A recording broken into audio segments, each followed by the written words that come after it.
पुण्यातील जमीन खरेदी प्रकरणात अडचणीत आलेले पार्थ अजित पवार स्वतःची सुटका करून घेऊ शकतात. अर्थातच त्यासाठी ते कायद्याचा आधार किंवा ज्या कंपनीने व्यवहार केलेला आहे त्या कंपनीमध्ये झालेला जो महत्त्वपूर्ण ठराव आहे की या ठरावानुसार जे व्यवहार करायचा होता तो दिग्विजय पाटलांनी करायचा होता आणि त्यामुळं पार्थ पवार यांचा त्या ठरावाची प्रत न्यूज 18 लोकमतच्या हाती लागलेली आहे. अमेडा एंटरप्राइजेस आणि ज्यावर पार्थ पवार यांची स्वाक्षरी आहे.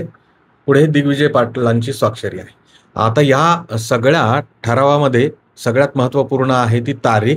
तारीख आहे 22 एप्रिल 2025 आणि जी वादग्रस्त जमीन खरेदी प्रकरण आहे ते झालं होतं मे 2025. म्हणजे जमीन खरेदी करण्याच्या 1 महिना आधीच पार्थ पवार यांनी त्या कंपनीचा सगळ्यात जास्त शेअर होल्डर किंवा संचालक या नात्याने इतर संचालकांशी ठराव मंजूर करून सगळे जे व्यवहाराचे अधिकार आहेत ते दिग्विजय पाटील यांना दिले होते आणि त्यानंतर दिग्विजय पाटलांनीच या जमिनीची खरेदी केली.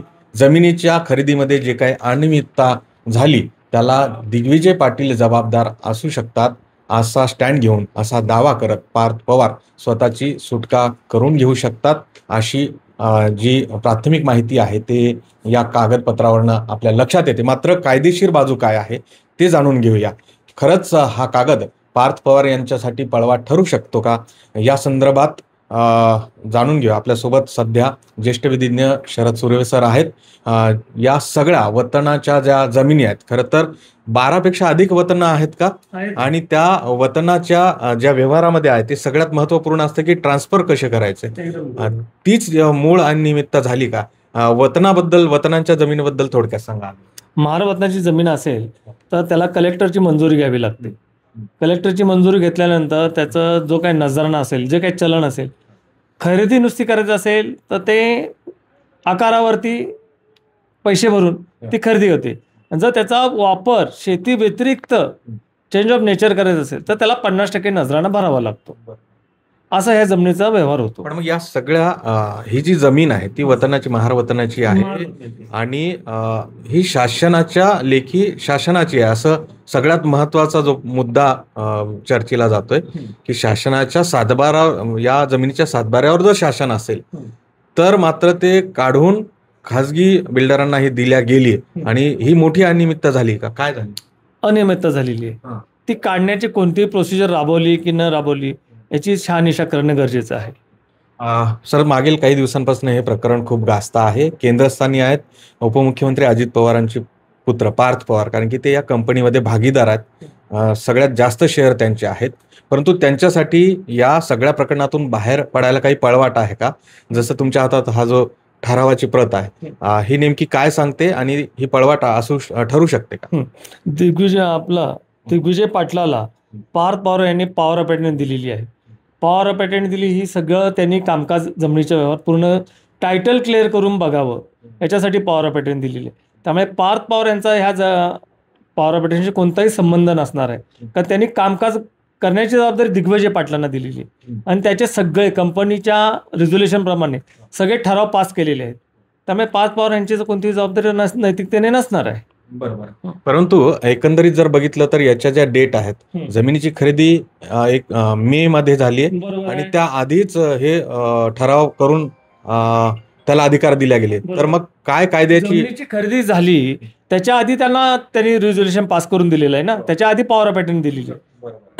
त्याच्या आधी पॉवर ऑफ अटर्नी दिली असल्या कारणाने सगळी जबाबदारी कुणाची येते दिग्विजय पाटलांची येते. त्यांनी ती सगळी नैतिकता पार पाडायची आणि जमीन टायटल क्लिअर करावी अशी ही सगळी जबाबदारी पार्थ पवार यांनी दिग्विजय पाटलांना दिली होती. यातले कोणतं महत्वाचं लाईन जी आहे ती महत्वपूर्ण आहे ती जर आपल्या प्रेक्षकांना समजावून सांगा. काय म्हणतात. Some discussion the following resolution was passed.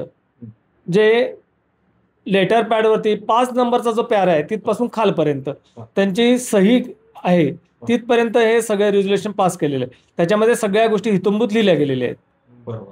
पण मग हा एवढासा कागद पार्थ पवारला यातनं बाहेर काढू शकतो वाचू शकतो. त्यांची जबाबदारी नसेलच ना कारण त्यांनी सगळी जबाबदारी दिग्विजय पाटलांकडे दिली होती. त्यामुळे त्यांचा ह्या व्यवहार किंवा जे खोटे डॉक्युमेंट केले असतील किंवा जे फ्रॉडुलंट झाले असेल त्याच्याशी पार्थ पवार यांची कोणतीही जबाबदारी नसणार आहे. पण मग तरी सर पार्थ पवार यांचे या कंपनीमध्ये 99% शेअर असल्या कारणाने असल्या कारणाने जरी 99% शेअर असेल, पण त्यांनी जबाबदारी कुणाकडे दिली होती? दिग्विजय पाटलां. दिग्विजय पाटलांनी सगळे कागदपत्र चेक करून सविस्तर माहिती कळवणं हे गरजेचं होतं. त्यांनी जर पार्थ पवारांना सविस्तर माहिती दिली नसेल, त्यांचं नाव वापरून जर काही काम केलं नसेल, तर जबाबदारी ही दिग्विजय पाटलांचीच आहे. बरोबर. पण मग आता इथे नैतिकतेचा प्रश्न येतो. खरं तर पार्थ पवार हे का उच्चपदस्थ व्यक्तीचे पुत्र चिरंजीव. आहेत आणि मग असा जर व्यवहार होतो तर त्यांची नैतिक जबाबदारी होती का की पुढे दिग्विजय काय करतायत हे बघायला पाहिजे होतं, की कायद्याच्या भाषेमध्ये एकदा जर पॉवर ऑफ अटर्नी दिली तर सगळे अधिकार पुढच्या व्यक्तीला असतात. बरोबर ना, सगळे अधिकार हे दिग्विजय पाटलांनाच दिलेले आहेत. त्यामुळे सगळी जबाबदारी ही दिग्विजय पाटलांचीच असेल. पार्थ पवारांची कुठलीही जबाबदारी असणार नाही. पण मग आता या सगळ्या प्रकरणामध्ये जमीन जी आहे ती सरकारची होती. कलेक्टरनी त्याबाबत स्पष्ट केलेलं आहे. त्याचा जो नजराना मुद्रांक शुल्क भरायचं होतं तिथे अनियमितता झाली हे स्पष्ट झालेलं आहे. 21 कोटीच्या ऐवजी 500 रुपये एवढ्या भरल्या गेलेत. या 2 गोष्टीसाठी जे गुन्हे दाखल झाले दिग्विजय पाटलावर त्याची शिक्षा काय आहे आणि हा सगळाच व्यवहार रद्द होईल का आता? सदरचा व्यवहार रद्द होण्यासाठी गरजेचं आहे आणि सदरचा व्यवहार रद्द होईल, पण पार्थ पवार याची कुठलीही जबाबदारी असणार नाही. आता त्यामुळे आपण बघतोय की विधिज्ञ जे आहेत, कायद्याचे अभ्यासक जे आहेत, त्यांचंही असं म्हणणं आहे की हा एवढासा एक ठराव जो जमीन खरेदीच्या 1 महिन्याआधी संमत केला गेला होता आणि या ठरावानुसार सगळे अधिकार म्हणजे जमीन व्यवहाराचे सगळे अधिकार दिग्विजय पाटलांना देण्यात आले होते आणि त्याच संदर्भामध्ये जे कंपनीचे सगळ्यात जास्त शेअर होल्डर आहेत पार्थ पवार यांची देखील स्वाक्षरी या ठरावावर दिसते. त्यामुळं पार्थ पवार आपली सुटका करून घेण्यासाठी हाच ठराव आणि या संदर्भातले सगळे रेग्युलेशन सादर करू शकतात आणि स्वतःची सुटका करून घेऊ शकतात. मात्र तत्पूर्वी भावधन पोलिसांकडे जे गुन्हे दाखल आहेत त्यामध्ये त्यांचा काही रोल येतो का?